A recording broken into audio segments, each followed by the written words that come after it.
Queremos saudar a todos com a doce paz do Senhor Jesus. Queridos irmãos, nós estamos aqui no Rio Jordão, aqui na beira do Rio Jordão, contemplando esta maravilha. E é claro que quando se fala em Jordão, nós estamos lembrando daquela ocorrência linda que Jesus foi batizado neste rio. Não sabemos exatamente o local, mas temos certeza que foi nesse Rio Jordão.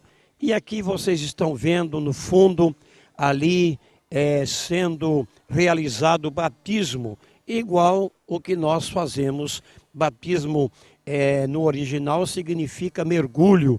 Então vocês estão vendo ali no fundo as pessoas sendo batizadas.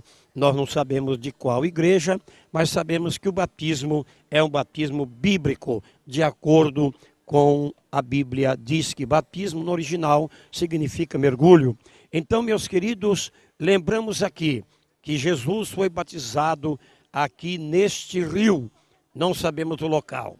Mas o que me faz lembrar, e todos vocês devem lembrar, que neste Rio Jordão aconteceu um grande milagre.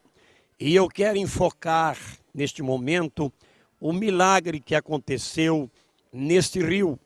Ao lermos a palavra de Deus em 2 Reis, no capítulo de número 5, nós encontramos ali quando aquele grande general, que era homem de confiança do rei da Síria, era um homem, enfim, uma pessoa de um alto gabarito. Mas a Bíblia diz que ele tinha tudo, porém ele era leproso. Ele tinha lepra. A lepra na época era uma doença pior do que o câncer nos dias atuais. E então o que aconteceu? Ele ficou, claro, condenado à morte. Mas eles levaram uma menina cativa para a Síria. E esta menina era crente, esta menina era judia, esta menina servia a Deus. E quando a menina viu o seu patrão naquela situação, ela disse para a sua patroa: oxalá que ele tivesse em Samaria, ele seria curado desta lepra. E o que aconteceu? Então, quando o marido chegou, a mulher, quem sabe, disse a ele: meu bem, eu tenho uma notícia linda, maravilhosa. Você deve ir a Samaria e lá então você vai ser curado desta lepra. E eles entenderam tudo diferente. Mas o que me chama a atenção é que aquela menina não ficou em silêncio. Ela quebrou o silêncio para salvar aquele grande homem e, por certo, a família. Então, observem em que ele pega o caminho, começa a fazer as coisas erradas. Há quanta gente que pega outros caminhos, caminho para cá, caminho para lá, caminho de Maria, caminho de Aparecida, tantos caminhos errados. Mas até que ele acertou. Mas chegando em Samaria, não estava certo. O rei, que na época, suponhamos que era o rei Roboão, ele rasgou suas vestes e ficou decepcionado, achou que estava querendo guerra contra eles. Mas em Dotã estava o profeta Eliseu, homem de Deus, morando, quem sabe, num lugar muito simples, uma cidadezinha pequena, hoje talvez não existe mais Dotã. E então ele soube da ocorrência e ele disse: deixa esse homem vir a mim e saberás que há profeta em Israel. Então o povo precisa saber que existe um povo de Deus aqui na terra, um povo que ora e Jesus cura, um povo que Deus usa de uma maneira maravilhosa. Mas ele não quis, ele foi até Dotã, e quando Eliseu disse para ele: você tem que mergulhar no Rio Jordão, que é justamente esse rio que você está vendo aí. Você tem que mergulhar no Jordão. Ele disse: não, tem lá na Síria os rios de águas cristalinas, Albana e Farpar. Eu não vou mergulhar. Na época Segundo os historiadores, estava suja, a água não está limpinha como hoje, e então ele não quis. Mas aí alguém o aconselhou, disse: meu pai, se o profeta pedisse coisa difícil, você não ia fazer? Por que não dá o mergulho? E aí Eliseu disse para ele para dar 7 mergulhos. E aí ele desceu. Não sei se ele usou uma capa batismal, como vocês estão vendo ali no fundo, mas o certo é que ele desceu neste rio, no Rio Jordão, e ele mergulhou. Eu quero enfocar aqui 7 mergulhos dele. O primeiro mergulho é deste grande general, foi o mergulho da obediência. Você tem que obedecer e fazer a vontade de Deus. O segundo mergulho foi o mergulho da fé. Nós temos que ter fé para poder fazer aquilo que Deus quer, aquilo que Deus determina. Então você precisa ter fé. A Bíblia diz que sem fé é impossível agradar a Deus. Se você tiver fé, você vai receber milagre. Você vai receber coisas inéditas na sua vida. Observe agora. O terceiro mergulho foi o mergulho da humilhação.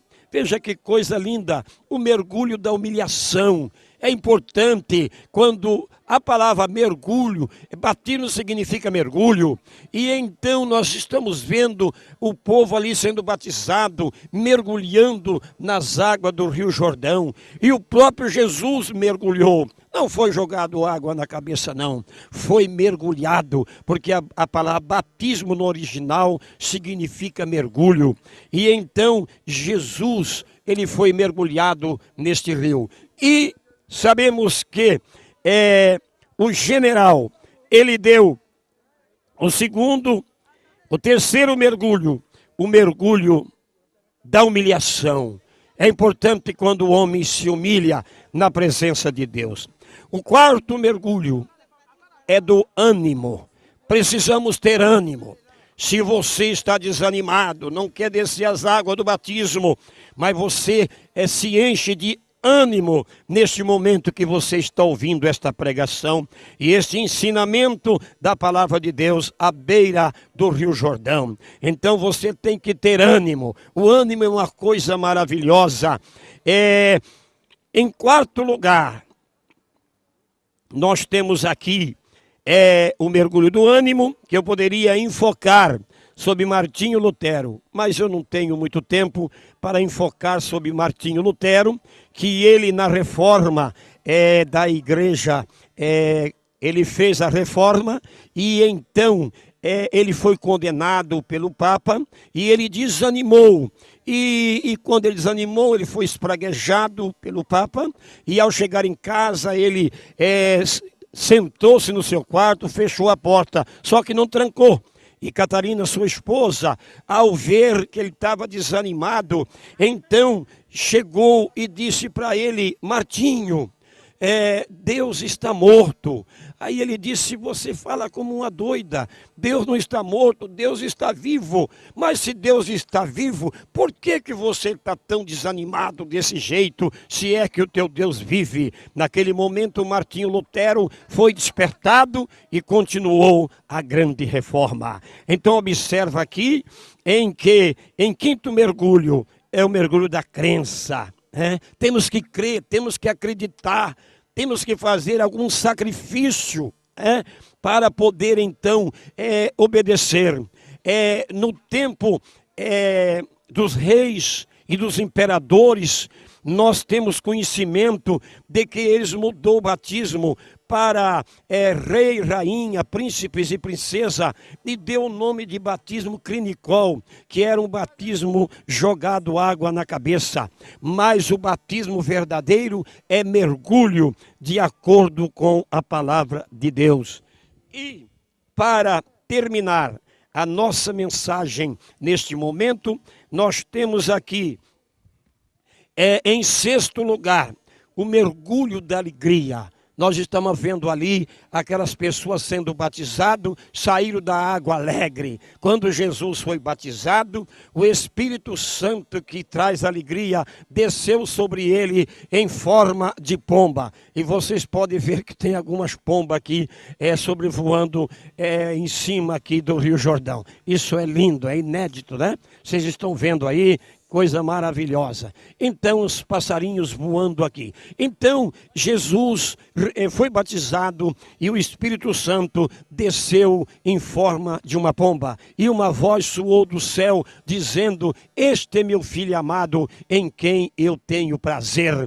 Portanto, o batismo, ele traz alegria. Quantas pessoas nós vemos como aqui aconteceu, pessoas saíram das águas do Rio Jordão falando línguas estranhas. E eu estava lá presenciando e vi a alegria dessas pessoas que nós não sabemos a sua nacionalidade. Mas, meus queridos, então, para concluir a nossa mensagem, e o sétimo mergulho, o último mergulho, em que Naamã mergulhou e deixou todos os pretextos de fora e as dogmas de lado. E ele mergulhou a 7ª vez. E quando ele mergulhou a 7ª vez, neste Rio Jordão, que vocês estão vendo, ele foi curado. Milagrosamente ele foi curado. E a Bíblia afirma, podemos afirmar que ele voltou para o seu país, sendo crente, obedecendo a Deus, obedecendo a palavra de Deus. Portanto, meus queridos irmãos e amigos, nós estamos terminando a nossa mensagem e acreditamos de que Deus está fazendo uma obra na sua vida ao você ouvir esta mensagem, que Deus possa revolucionar o seu coração. E se você ainda não é batizado nas águas, procura se batizar, procura fazer como este grande general, este homem de um conceito tremendo, mas ele desceu as águas do Rio Jordão e saiu alegre e foi feliz para a sua casa, curado da lepra, uma doença terrível, uma doença que a pessoa estava condenada à morte, como o câncer hoje, mas ele foi curado. Jesus tem poder para te curar. Obedeça a ele, faça a sua vontade, sinta a sua presença, sinta a sua glória, aleluia, oh glória a Deus, e você vai sentir o que Deus quer fazer na sua vida. Nós queremos que você entra neste clima do céu, mergulha na obediência, mergulha no amor de Deus, dá este mergulho e você vai se inundar da glória e do poder de Deus. Amém.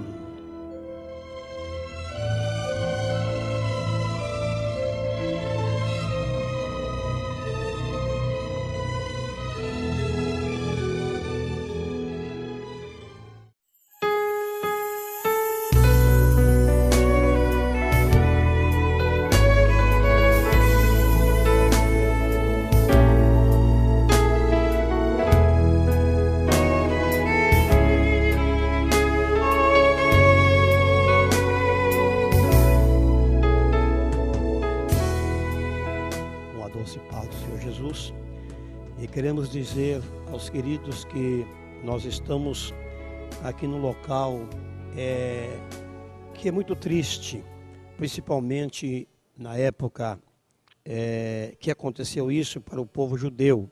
Aqui nós estamos no Museu de Masada e nós queremos então relatar o que aconteceu. Aqui eu estou próximo a Masada, só que não podemos subir porque está ventando muito e tem que ir de bonde. Então, não podemos, foi proibido porque o vento aqui é muito forte em Masada. Mas estamos próximo a Masada, mais ou menos uns 100, 200 metros do sopé do Monte de Masada. Mas nós queremos aqui relatar a vocês que Masada foi aonde o rei Herodes construiu uma fortaleza que no hebraico significa fortaleza, Massado. Isso foi no ano 37 a.C. A cidade de Massada foi a última resistência do povo judeu. No ano de 73 depois de Cristo. Temendo um golpe de Cleópatra, o rei Herodes construiu sua fortaleza em Massada, no ano 37 depois de Cristo. 100 anos mais tarde, o último grupo de resistência judaica, fugindo dos romanos, tomou a cidade de Massada e ali conseguiu viver até o ano 73. Segundo relata o historiador Joséfo, Flávio Joséfo, os judeus de Massada cometeram suicídio coletivo na véspera da entrada dos romanos na fortaleza de Massada. Quando os soldados romanos entraram, os judeus já estavam todos mortos. Também porque eles não queriam ser mortos pelos romanos e também não queriam que as suas esposas e filhas fossem molestadas pelos romanos. Então eles se mataram. Quando eles chegaram, estavam todos mortos os judeus. Então, a triste história de Massada nunca mais foi esquecida pela tradição judaica. Todos os anos, os soldados do exército israelense fazem juramento entre as ruínas, dizendo: Massada nunca mais cairá no alto de um platô a 450 metros acima do Mar Morto. As ruínas de Massada formam um conjunto impressionante de residências, palácios e depósitos. A grandiosidade e o engenho do rei Herodes como construtor não está relatada no que Herodes fez. E temos também a sauna do rei Herodes, que está preservada até hoje, pequenas colunas, e ali então tinha o banho romano, que era uma tradição. Segundo piso, entre elas era colocado o carvão e sobre o piso a água para evaporar. O teto em cúpula permitida que a água escorresse pelo lado sem pingar. O palácio do rei Herodes ficava suspenso em 3 terraços naturais. Palácios e rochas se completa de uma maneira que nos faz pensar. E aqui o teto moderno, e como os famosos prédios nos dias atuais, não há nada mais vividamente ou fantasticamente antigo do que este conjunto monumental de ruína, um dos tantos pontos em Israel onde se escuta o horror do passado, a dificuldade e a grandeza de viver em paz. Jesus relatou isso quando ele se lamenta em Jerusalém, aqui em Lucas capítulo 19, e o versículo de número 41, onde o Senhor disse: quando se aproximou, viu a cidade, Jesus chorou sobre ela e disse: vocês compreendessem nesse dia, vocês também, o que traz é a paz, mas agora isso está oculto aos seus olhos. Virão dias em que os teus inimigos construirão trincheira contra vocês e rodearão e cercarão de todos os lados. Isso aconteceu aqui em Massada. Até hoje ainda tem as ruínas dos lugares aonde era colocado, como vocês veem ali, ali à minha direita, vocês veem ali que tinha acampamentos, aonde os romanos ficaram ali durante 3 anos eles suportaram, os judeus suportaram a dificuldade de levar água, comida, mas eles suportaram e no fim não tiveram mais jeito. Foi quando então eles subiram até Massada e ali então estavam os judeus todos mortos. Isso nos traz assim uma coisa impressionante, porque nós amamos o povo judeu e oramos pela paz de Jerusalém.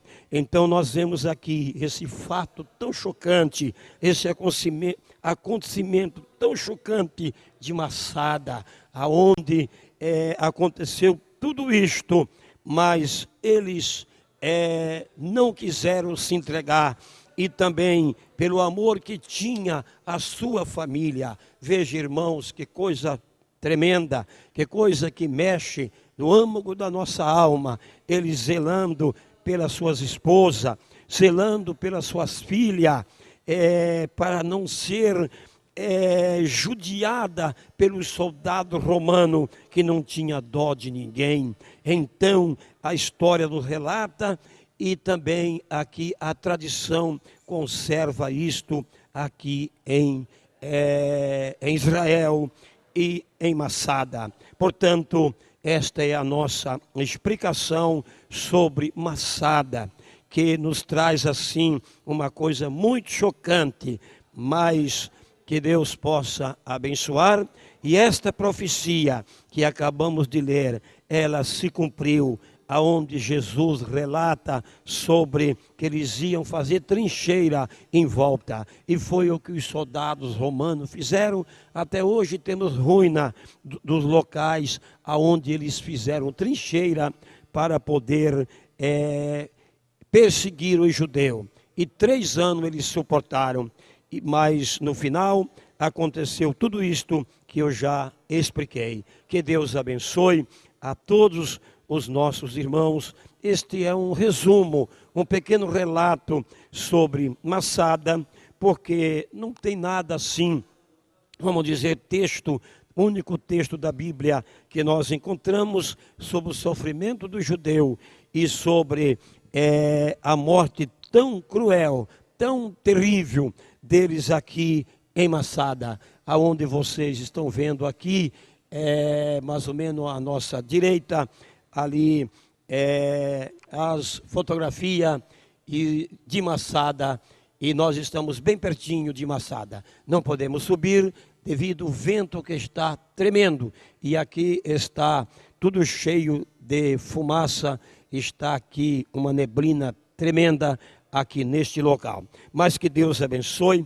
Aí os irmãos já têm uma noção sobre Massada, que é o local aonde os judeus se refugiaram e aonde Herodes construiu aqui este palácio e este lugar aonde ele tinha aqui, vamos dizer, o seu lazer, aonde ele tinha aqui piscina suspensa, que era um banho romano. Enfim, era uma coisa de alto nível na época. Portanto, que Deus abençoe a todos que nos ouviram. E este é o relato sobre Massada, que era o meu desejo, era vir, conhecer Massada. E aqui estamos no museu, próximo a Massada. Que Deus abençoe a todos, é o desejo do meu coração, que os irmãos sintam a presença de Deus e orem por Israel. Orem pela paz de Jerusalém. É isso que a Bíblia manda, meus irmãos. Vocês não imaginam de vocês um dia vir aqui. Vocês vão ver a emoção. A gente tem que chorar. A gente tem que agradecer a Deus por tudo que o Senhor tem feito por nós. E saber que foi através do judeu que veio a salvação para nós. Então não esqueça de orar pela paz de Jerusalém, pelo povo de Israel. Glória seja dado ao nome do Senhor. Vocês estão vendo aqui a minha emoção. Você já me conhece, sabe que eu sou assim, mas a presença de Deus é gloriosa. Eu termino desejando a vocês a bênção de Deus, a bênção sobre nós, a bênção sobre o nosso Brasil, a bênção sobre o nosso Paraná, e a bênção sobre a nossa querida cidade de Araponga, e a bênção sobre a nossa querida Igreja Evangélica Assembleia de Deus. Nosso carinho a todos. Amém.